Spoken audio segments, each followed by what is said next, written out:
US President Donald Trump's name is gone from the Kennedy Center, so why is the entire building still covered up? 1 week after a court ordered Trump's name be removed from the Kennedy Center, the public still can't see whether it's actually gone. Instead, they're staring at enormous tarps wrapped around the front of one of America's most iconic cultural landmarks, and this mystery is fueling a political firestorm. Critics are calling it a literal cover-up. So what's really happening behind those giant sheets? Here's what we know.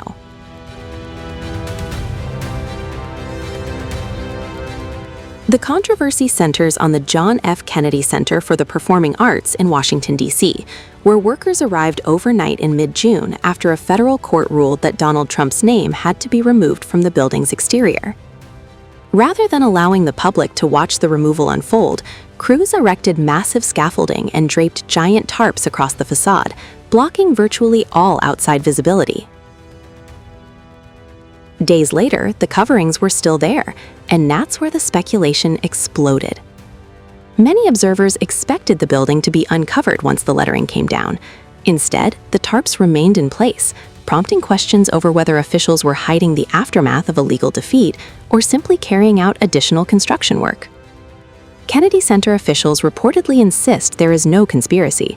According to spokeswoman Roma Duravi, the scaffolding and protective coverings are necessary because crews are also performing maintenance on the building's marble exterior and soffit panels.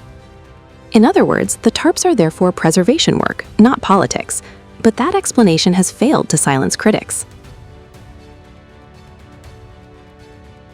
Representative Joyce Beatty, one of the lawmakers involved in challenging the renaming of the institution, argued that the prolonged cover-up raises more questions than answers.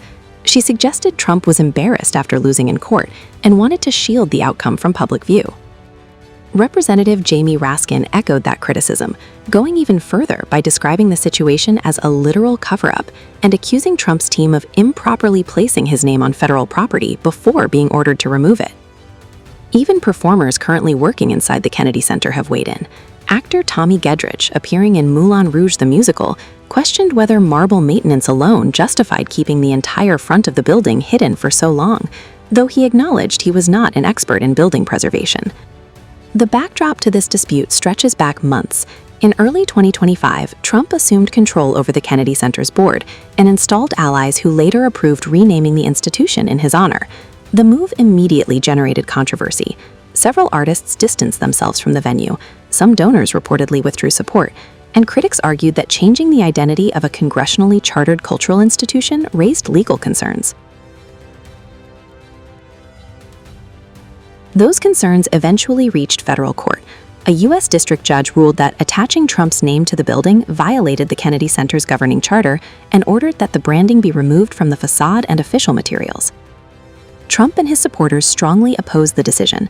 The U.S. president criticized political opponents and accused them of focusing on symbolic fights instead of supporting American arts and culture. But ultimately, the attempts to block the order were unsuccessful, and the deadline for removal proceeded as scheduled. Curiously, hundreds of people gathered outside the Kennedy Center expecting to witness workers physically removing the signage. Instead, crews arrived during the early morning hours and covered the building before most spectators had a chance to see anything happen. Now that decision has become almost as controversial as the sign itself. Lawmakers are seeking further explanations about why the tarps remain in place and when the public will finally be able to see the building uncovered. For some observers, the coverings have become a symbol of transparency concerns.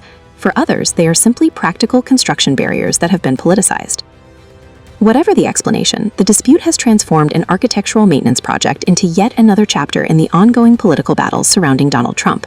Ironically, even after his name was removed, the giant tarps have ensured that attention remains squarely on the Kennedy Center and on Trump himself.